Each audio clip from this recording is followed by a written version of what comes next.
Welcome to the Jerry Graves channel. This is a channel that talks about narcissism and everything in between. I wanted to go ahead and jump straight into the topic. This topic is about belittling.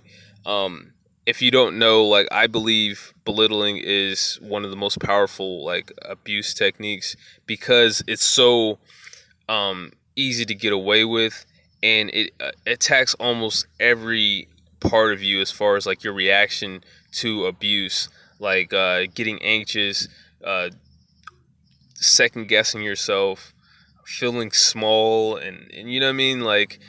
All of that happens all at one time. You start overthinking everything, and people are able to sit back and watch and really see uh, it take an effect on you.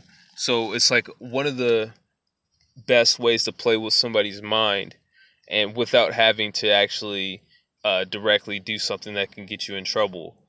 So people do this all the time at work, and it affects everything that you do afterwards. It's not like it just goes away on its own immediately. As soon as the condescending words are said, you feel belittled, and then it just dissipates, and then you just go on with your day. No, it stays with you, and it's almost like they're hypnotizing you, and it's direct hypnotism. You know what I mean? And it's just them treating you like you're less than, or saying something, or giving you extra help that you don't need, or any little thing to make you feel like you're not as smart, or you're just not as important.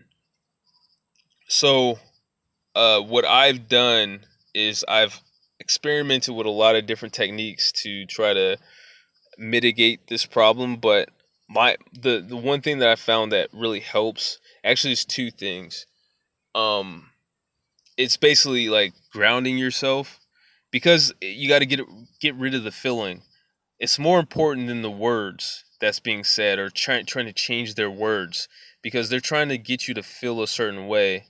So if you could just bypass that, then it's like they can still keep doing what they're doing. You can't stop them from trying to make you feel less than, but it's kind of like you just you're able to get rid of the feeling that they're trying to give you.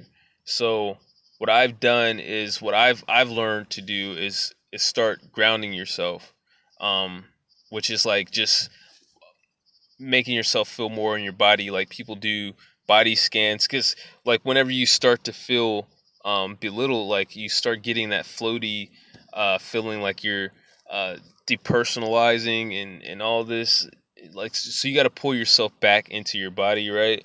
So what I normally do whenever I get a chance, I'll stomp on the ground.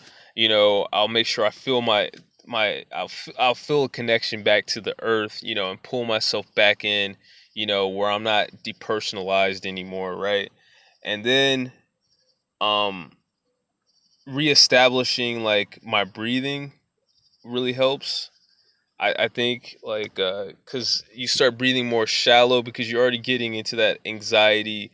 You start overthinking and second guessing yourself, and you start breathing more shallow. So if you just focus on breathing into your belly again, the feeling just goes away. um Also, another thing is exposing your chest and your uh your vulnerable parts of your body, because of course you kind of go into the shell, into a defensive mode, and lean down, when people are mistreating you in any kind of way. It's like you automatically start trying to protect your organs.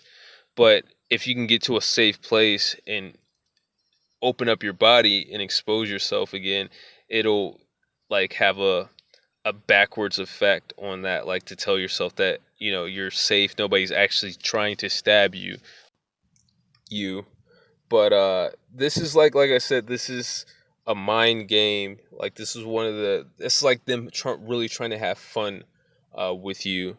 It's like a real, they're trying to hypnotize you, right on the spot, and it really is hypnotism.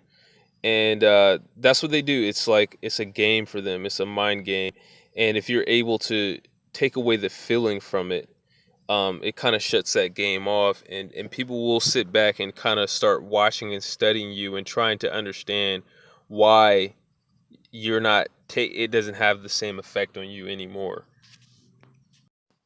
But this is an example of abuse being non-physical abuse sometimes being more powerful than physical abuse, because this can almost, like, if you get put in this position for a long enough time, it can change how you see yourself for like a lifetime. Like you see yourself as a screw up for a life.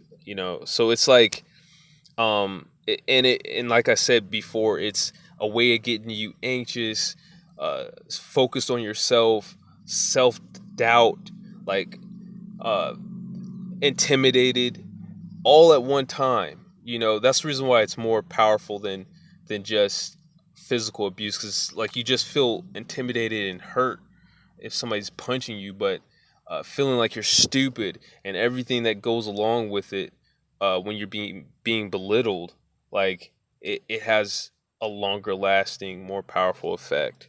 So it's not a game, but it's something that you really need to pay attention to, because it wears you down. This is a wearing down mind game process, and that really makes me mad to even think about the idea that there's people out here who do this. But it's a technique nonetheless. It's not, you got to just remember that this is a technique. It's not you actually being inferior in any kind of way. But that's all I got. Thanks for watching. Peace.